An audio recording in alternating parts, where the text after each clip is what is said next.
গণভবন নামে এই যে বাসভবনটি, প্রথম যে বাসভবনটি ছিল সেটিকে জুলাই গণঅভ্যুত্থানের স্মৃতি জাদুঘরে রূপান্তর করা হবে।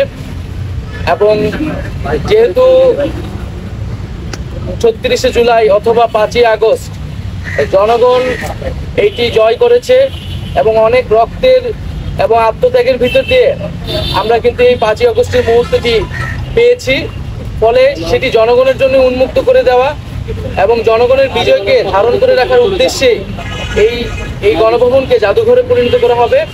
এবং এটি শুধু বাংলাদেশেই নয়, আমরা পৃথিবীর বুকে একটি নিদর্শন হিসেবে রাখতে চাই যে কোনো স্বৈরাচারী, ফ্যাসিস্ট, খুনি রাষ্ট্রনায়কদের আসলে কি পরিণত হয় এবং জনগণই যে আসল মালিকানার এবং ক্ষমতার মালিক, সেই বিষয়টিকে একটি নিদর্শন হিসেবে পুরো পৃথিবীর বুকে রাখার জন্যই আমরা এই গণভবনটিকে জুলাই গণঅভ্যুত্থানের স্মৃতি জাদুঘরে পরিণত করার সিদ্ধান্ত নিয়েছি সরকারের পক্ষ থেকে। এবং সেই উদ্দেশ্যে আজকে আমাদের প্রাথমিক ভিজিট ছিল, যেখানে আমরা এখানে যারা দায়িত্বরত আছেন গণপূর্ত এবং স্থাপত্য বিভাগের দায়িত্বশীল তাদের সাথে কথা বলেছি, তাদের থেকে আমরা প্রাথমিক পরামর্শ নিয়েছি এবং আমাদের আকাঙ্ক্ষাগুলো বলেছি যে আমরা কিভাবে দেখতে চাই।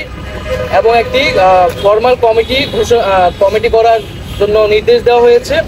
হয়তো আগামীকালের মধ্যেই কমিটিটি হয়ে যাবে এবং কমিটি হলে এটি হয়তো নেক্সট সপ্তাহ থেকে আমরা কাজ শুরু করবো এবং বলা হয়েছে যাতে দ্রুত সময়ের মধ্যে আমরা এটি উদ্বোধন করতে পারি, সেই জন্য খুব দ্রুত গতিতে কাজ সম্পাদন করার জন্য। কমিটিতে কারা থাকবে? কমিটিতে যারা বিশেষজ্ঞ রয়েছেন স্থাপত্য সাথে জড়িত এবং জাদুঘর বিশেষজ্ঞ এবং যারা আর্টিস্ট রয়েছেন তাদের থেকেও, এবং আমরা বিদেশে যারা রয়েছে জাদুঘর বিষয়ে বিশেষজ্ঞ বা এরকম অভ্যুত্থানের স্মৃতি জাদুঘর করার অভিজ্ঞতা রয়েছে তাদের সাথেও যোগাযোগ করার পরামর্শ নেওয়ার জন্য বলা হয়েছে।